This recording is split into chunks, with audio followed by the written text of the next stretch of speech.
আমার মনে হয় যে তার এই তিনটা তিনি যে কথিত বিপ্লবের কথা বলেছেন, আমার মনে হয় জি আমরা আরেকটু পেছনের দিক থেকে আসতে পারি। তার যে বিপ্লবের কথা সে বলেছে কেমন, জি আমার প্রথমত আমি এটা বলি যে ডালিমের এই পুরো সাক্ষাৎকারটা আমার কাছে মনে হয় আমরা যারা ইতিহাস গবেষণা করেছি বা চেষ্টা করি তাদের জন্য এবং বাংলাদেশের অনেক মানুষের জন্য প্রয়োজনীয়।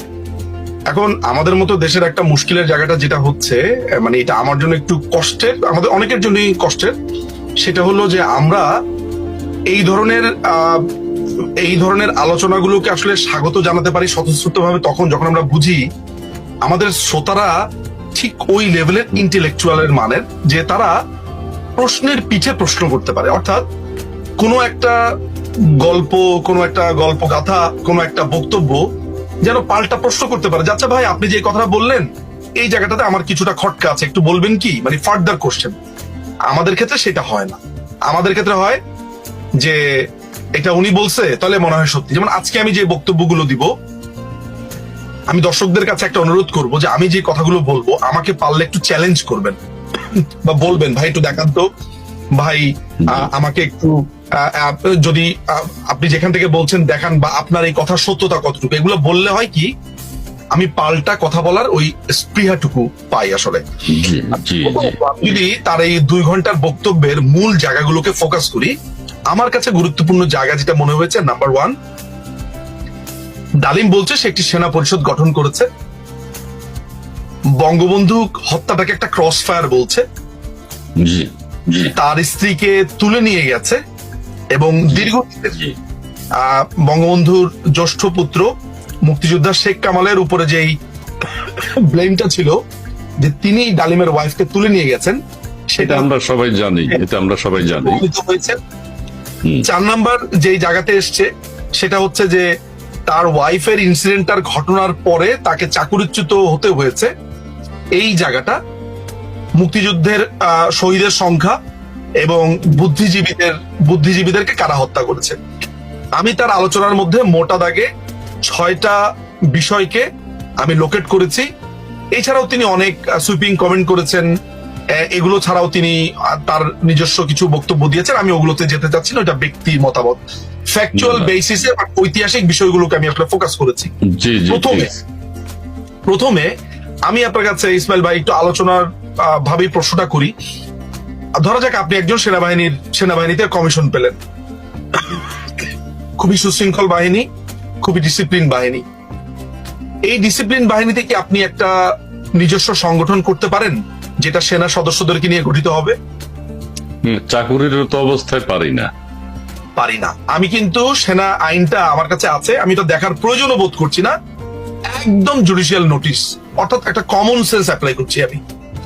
সেনাবাহিনীতে আপনি সেনা সদস্যদেরকে নিয়ে একটা গোপন সেল গঠন করতে পারেন না। এখন প্রশ্ন আসছে যে এই সেলটা তিনি কখন গঠন করেছেন। আমরা দেখলাম তার বক্তব্যতে তিনি বলছেন যে মুক্তিযুদ্ধের সময় তিনি গঠন করেছেন। জি মুক্তিযুদ্ধের সময় তিনি বুঝতে পেরেছেন যে মুক্তিযুদ্ধটা আসলে একটা ভারতের যুদ্ধ, ফলে তিনি আগ্রহ হারিয়ে ফেলেছেন এবং সেই সময় তিনি 25 বছরের একটা প্ল্যান করেন, যেই প্ল্যানে জিয়াউর রহমানকে তিনি নেন এবং জিয়াউর রহমানকে কোরআন শরীফ ছুঁইয়ে তিনি শপথ করান। এটা আমার কথা না, সরি, আমি এই 6টা দাগের বাইরে আরেকটা ব্যাপার, সেটা হচ্ছে জিয়াউর রহমান 4,500 সৈনিককে হত্যা করেছে, তাদের সাথে বেইমানি করেছে, সেটাও আছে, অর্থাৎ 7টা ইস্যুস আসছি সেনা। এখন আমি সাধারণ দর্শকের কাছে একটা প্রশ্ন করব যে প্রিয় দর্শক, আপনারা যারা ওই লাইভটি শুনলেন, এখন আমার বক্তব্য শুনছেন, আপনি কি নিজেকে প্রশ্ন করতে পারেন যে আচ্ছা ডালিম সাহেব, আপনি মুক্তিযুদ্ধের সময় থেকে বঙ্গবন্ধুকে উৎখাত করার প্ল্যান করেছেন? আমার কথা না, লাইভে বলেছে। আপনার যে ইলিয়াস, সে প্রশ্ন করেছে তাহলে কি ওই প্ল্যানে আপনাদের শেখ মুজিব সরকারকে উৎখাত করার প্ল্যান ছিল? সে বলেছে অবশ্যই।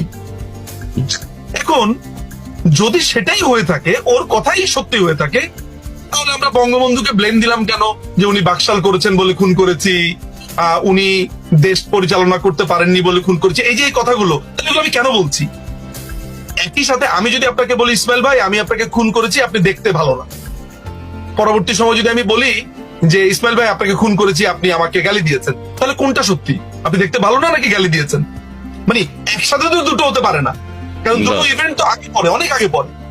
তো আমি আমি আমি দর্শকদের কাছে আমার একটা বিনীত অনুরোধ থাকবে, প্রশ্ন করুন যে আচ্ছা ডালিম, আপনি মুক্তিযুদ্ধের একটা সময়ে বুঝতে পারলেন এই যুদ্ধটা ভারতের যুদ্ধ, আপনি কেন যুদ্ধটা স্টপ করে চলে গেলেন না? আচ্ছা, বুঝলাম আপনি যেতে পারছেন না, যদিও এটা অসম্ভব, উনি ইচ্ছা করলেই যুদ্ধটা বন্ধ করতে পারতেন। মুক্তিযুদ্ধের পরে আপনি নিজের কাঁধে বীর উত্তম খেতাবটা কেন গ্রহণ করলেন? কারণ এটা তো ভারতের যুদ্ধ ছিল। আপনার কথা অনুযায়ী আপনার ভাই স্বপন বীর বিক্রম, সেটাই বা আপনি তাকে কিছু বলেছিলেন? নিজের নিজের নিজের উপাধিটাই তো তিনি বাদ দেননি, ভাইয়ের কথা আর কি বলবো। তাহলে নাম্বার ওয়ান। নাম্বার টু হচ্ছে, মুক্তিযুদ্ধের দিন থেকেই বঙ্গবন্ধুকে হত্যা করার পরিকল্পনা হয়েছে, সরকারকে উৎখাত করার পরিকল্পনা হয়েছে। খেয়াল করে দেখেন, মুক্তিযুদ্ধে তখনও আমরা জানি না দেশ স্বাধীন হবে কিনা, তখনও আমরা জানি না যে বঙ্গবন্ধু আদৌ বেঁচে ফিরবেন কিনা। যেই মানুষটা পাকিস্তানের কারাগারে বন্দী, তখনই পরিকল্পনাটা হয়, তখনই মানে যেই মানুষটা বেঁচে ফিরবেন কিনা আমি জানি না, তখনই তাকে হত্যা করার পরিকল্পনা। তো তাকে হত্যা করার পরিকল্পনা সে সময় পাকিস্তান করেছে। তার মানে ডালিম কি পাকিস্তানের হয়ে যুদ্ধ করেছিল? এই যে আমরা এতটা বছর বলে এসেছি যে এরা আসলে পাকিস্তানি পাকিস্তানি, আমাদের কথা অনেকেই বলেছে, দূর ভাই কি বলেন, হ্যাঁ খুন করেছে মানি, কিন্তু পাকিস্তানি মানি না। এখন কি প্রমাণিত হয়েছে? আমি বলিনি, আমি বলিনি, খুনি তার নিজের মুখে বলেছে। আমার মনে আছে 1996 সালের 15ই অগস্ট একটা অসাধারণ কলাম লিখেছিলেন ব্যারিস্টার এম আমিরুল ইসলাম।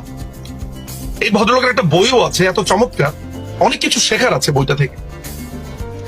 তো তিনি তার ওই কলামের ভেতর একটা চমৎকার কথা বলেন। আমরা যখন বলছি ইন্ডেমনিটি অধ্যাদেশটা খুব খারাপ, ইন্ডেমনিটি অধ্যাদেশ নিয়ে আমরা অনেক কথাবার্তা বলছি, তখন এই জ্ঞানী ব্যারিস্টার আমাদেরকে প্রথমবারের মতো বলেন যে ইন্ডেমনিটি অধ্যাদেশটা হচ্ছে খুব জরুরি একটা ব্যাপার, কারণ এটা খুনিদের জবানবন্দি। স্বীকৃতি আমরা যে খুন করেছি এটা তার প্রমাণ। আচ্ছা আচ্ছা ইসমাইল ভাই, আমি যদি আপনাকে জি, খুন জি। করি জানুয়ারির 6 তারিখে, আর আমি যদি একটা ঘোষণা দেই নিজুম মজুমদার জানুয়ারির 5 তারিখ দিবাগত রাত থেকে 6 তারিখ রাত 12টা পর্যন্ত যা যা করেছে সেটার বিচার হবে না, তো আমি প্রথম স্বীকৃতিটা দিয়েই দিলাম যে আমি 5 তারিখের পর থেকে 6 তারিখ 12টার ভিতরে কোনো অপকর্ম করেছি। তা নাহলে আমার কেন এই জিনিসের দরকার হয়? তো এম আমিরুল ইসলাম যেমন ওই কথাটা বলেছিলেন, আজকে আমি সেই কথাটা বলছি যে এই লাইফটা তার জবানবন্দি। প্রথম শকিং এ অনেক তরুণ যুবকরা হ্যাঁ ডালিমকে দেখেছি, হ্যাঁ কি বলে দেখি দেখি দেখি, কিন্তু ওদের যখন আফটার শকটা কেটে যাবে, বিশ্লেষণ শুরু করবে, আমি নিশ্চিত তারা ভাবা শুরু করবে যে তাই তো বললো কি, মুক্তিযুদ্ধ থেকেই সে বঙ্গবন্ধুকে হত্যা করবার পরিকল্পনা করেছে, চলে গেল এইটা। তার মানে হচ্ছে এই মাথায় রাখবেন যে এই এখানে আমি একটু বলি, তার মানে পাকিস্তান থেকে আপনি যেভাবে মেইন করছেন, পাকিস্তান থেকেই তারা কিন্তু প্ল্যান করে বাংলাদেশে এসছে। ডালিম কিন্তু পাকিস্তানে ছিলেন যুদ্ধ যখন শুরু হয়ে যায়, তারপরে এসে বঙ্গবন্ধু তখন কিন্তু পাকিস্তানের কারাগারে, তার মধ্যেই বাংলাদেশে এসে তারা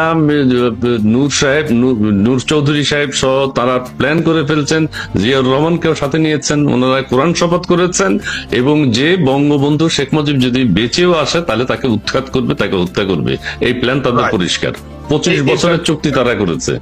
একদম, এই যে 25 বছরের চুক্তি, আমার সেদিন আমি কাউকে বলছিলাম, এই যে আমাদের উপরে নানান ধরনের ব্লেম চাপিয়ে দেওয়া হচ্ছে না, আমরা ফেসিস্ট, অর্থাৎ আওয়ামী লীগের যারা সমর্থক, আওয়ামী লীগের যারা দলে ছিল, সরকারে ছিল, আমাদেরকে যা যা বলেছে এটা মূলত তাদের মনে ছিল, তারা এটা করবে। জি জি জি। এই যে 25 বছরের চুক্তি, 25 বছরের চুক্তি, 25 বছরের চুক্তি ওরা করেছে, খুনের চুক্তি করেছে, এবং তারা জিয়াউর রহমানকে ব্লেম করছে যে তার চুক্তি কেন শুনে নাই। পরবর্তীতে যখন জিয়াউর রহমান সাহেব ক্ষমতায় আসেন তখন বলছেন যে চুক্তি রক্ষা করেন নাই। হ্যাঁ, জিয়াউর রহমান ওদের সাথে চুক্তি করে আগে ক্ষমতায় গেল, জি জি, ক্ষমতায় যাওয়ার পরে উনি বুঝে ফেলেছে যে এই লোক আমার সাথে খুনের চুক্তি করেছে, তা আমাকেও মারবে। তখন ডালিম সাহেব আবার বলছে যে আমাদেরকে দূতাবাসে রেখে আপনি রাষ্ট্র পরিচালনা করছেন, ঠিক আছে করেন, আমরা তো আপনার কোনো ক্ষতি করছি না, করেন। তখন মেজর এবং- ডালিমের বাবাও সেখানে ছিলেন। জি, তার বাবাকেও ক্যাবিনেটে নেওয়া হয়েছিল। তার বাবার নাম হচ্ছে শামসুল হক মনে হয়, হ্যাঁ, শামসুল হক। আর ডালিমের নাম হচ্ছে শরীফুল হক। আচ্ছা, এইটা গেল একটা। তাহলে দর্শকের কাছে এই ব্যাপারটা ক্লিয়ার হয়েছে বলে মনে হয় যে আপনি মুক্তিযুদ্ধের সময় প্ল্যান করেছেন বঙ্গবন্ধুকে উৎখাতের, এবং তিনি বলেছেন তার একটা সেনা পরিষদ ছিল। এই সেনা পরিষদ কারা, এটার উত্তর আমি একটু পরে দিচ্ছি। মাথায় রাখবেন, সেনা পরিষদ কারা? একজনের নাম আমরা জেনেছি, সে হচ্ছে জিয়াউর রহমান। বাকিরা কারা? আচ্ছা, আসছি আমি সেটাতে। 2 নাম্বার, মুক্তিযুদ্ধের পরে বলা হচ্ছিল যে সে বঙ্গবন্ধুর শাসন ভালো না, এটা ভালো না, এগুলো যে পুরোপুরি ছুতা, ওই প্রথম ঘটনা থেকে আমরা এটা বুঝতে পারি। এবার আমি একটু জাম্প করে আরেকটা ঘটনাতে চলে যাব। সেটা হচ্ছে একটা দীর্ঘ সময় ধরে আমরা শুনে এসেছি, জি, আমাদেরকে শোনানো হয়েছে, আমাদেরকে বলা হয়েছে। আমি আপনাকে আমার জীবনের একটা গল্প বলতে পারি, আপনার ভাল লাগবে। জি। নীলক্ষেতে অনেকেই চিনবে যারা এখন বাংলাদেশে আছে। নীলক্ষেতের একটা কোনাতে রয়্যাল তেহারি বলে একটা জায়গা আছে। রয়্যাল তেহারি থেকে পার হয়ে একটা জায়গাতে জিলাপি বিক্রি করে, এক কোনার মধ্যে। এই কোনার একটা দোকানে আমি বসে বসে চা খাচ্ছি, রাজনৈতিক আলাপ করছি আমার আরেক পরিচিতের সাথে।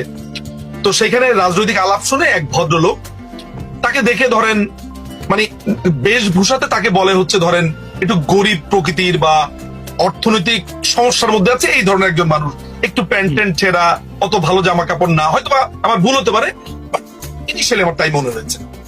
সেই ভদ্রলোক আমার দিকে তাকিয়ে বলল, হ্যাঁ আপনি এত বড় বড় কথা বলেন, আপনি আওয়ামী লীগের দোষ খুঁজে পান না কেন?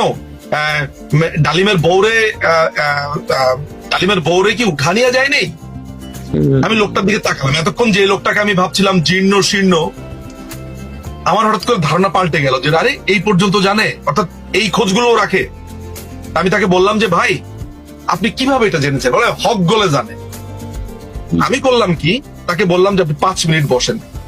নিখুন ভাই, এখানে আমি একটা কথা বলি, ওই ভদ্রলোক যেটা বলেছেন সে কিন্তু সত্য কথাই বলেছে, সবাই তো জানে, আমরাও তো জানি, এবং দেশের সাধারণ মানুষ সবাই জানে যে শেখ কামাল মেজর ডালিমের ওয়াইফকে তুলে নিয়ে গেছেন। এই যে প্রপাগান্ডাটা ছড়ানো হয়েছে, তাই না? তো আমি করলাম কি, ওই নীলক্ষেতের 11 নম্বর গলিতে, অর্থাৎ ওই চায়ের দোকানের ঠিক একটু পেছনে, একটু ধরেন 5 মিনিট লাগে, আমি চলে গেলাম হচ্ছে কল্লোল বুক শপে। কল্লোল বুক শপে এখানে আমার এক ভাতিজা সম্পর্কিত, ওকে আমি বললাম আনাস আমাকে একটা বই দাও, এই ডালিমের বইটা দাও। দ্রুত আমাকে বইটা দিল। আমি বললাম আমি তোমাকে ফেরত দিয়ে যাচ্ছি। চায়ের দোকানে এসে দেখলাম ওই লোক বসে আছে। ওই লোককে আমি বই খুলে পড়ে শোনালাম। তো বলে যে হ্যাঁ তো কি হইলো? আমি বললাম যে কি হইলো মানে এই কাহিনীর ভেতরে শেখ কামাল কোথায়? বলে আরে এইসব বইও আপনার পাল্টানি যায়, এগুলো আওয়ামী লীগ আমলে সব বই পাল্টা ফেলাইছে। অর্থাৎ বিশ্বাসটা এমন পর্যায়ে নিয়ে গেছে ইসমাইল ভাই, যে ডালিম তার নিজের গল্প বলছে, তার ফ্যামিলির গল্প বলছে, সেইটাকেও ওই ভদ্রলোক বিশ্বাস করছে না। এখন গতকালকে যখন গল্পটা বললো, এত বছর পরে সে দেখা দিল, বলল, কি দেখলেন আপনারা? সেখানে শেখ কামাল আছে? না। এই যে এত বছর ধরে যে শেখ কামালকে গালি দিলেন, শেখ কামালকে বউ উঠিয়ে নিয়ে গেছে বললেন, ক্ষমা চাইবেন কি? ক্ষমা চাইবে? বাঙালি ক্ষমা চাইবে না। ক্ষমা চাওয়া, তার ইগো এত প্রাবল্য, মানে হাত জোর করে একটু বলা যে আই এম সরি, আমি ভুল বুঝেছিলাম আপনাকে, এটা বলবে না।